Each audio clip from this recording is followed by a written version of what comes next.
एक दिन गौतम बुद्ध अपने शिष्यों के साथ एकदम शांत बैठे हुए थे। उन्हें इस प्रकार बैठे हुए देख शिष्य चिंतित हुए कि कहीं वह अस्वस्थ तो नहीं है। एक शिष्य ने उनसे पूछा कि आज वह मौन क्यों बैठे हैं, क्या शिष्यों से कोई गलती हो गई है।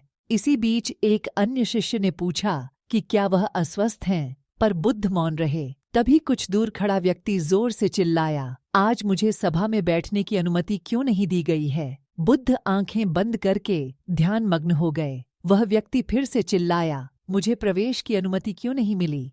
इसी बीच एक उदार शिष्य ने उसका पक्ष लेते हुए कहा कि उसे सभा में आने की अनुमति प्रदान की जाए। बुद्ध ने आंखें खोलीं और बोले, नहीं, वह अछूत है, उसे आज्ञा नहीं दी जा सकती।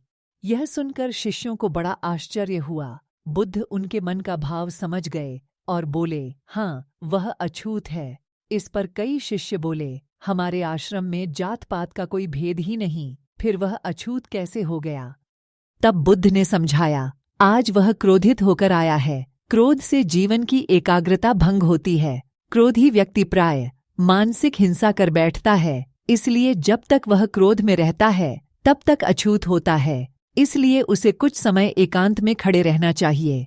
क्रोधित शिष्य भी बुद्ध की बातें सुन रहा था। पश्चाताप की अग्नि में तप कर वह समझ चुका था कि अहिंसा ही मनुष्य का महान कर्तव्य व परम धर्म है।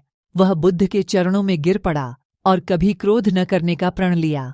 आशय यह है कि क्रोध के कारण व्यक्ति अनर्थ कर बैठता है और पश्चाताप उसे बाद में होता है, जिसका कोई लाभ नहीं मिलता। इसीलिए हमें क्रोध नहीं करना चाहिए। असल मायने में क्रोधित व्यक्ति अछूत हो जाता है और उसे अकेला छोड़ देना चाहिए। क्रोध करने से तन, मन और धन तीनों की हानि होती है। क्रोध से ज्यादा हानिकारक कोई और वस्तु नहीं है।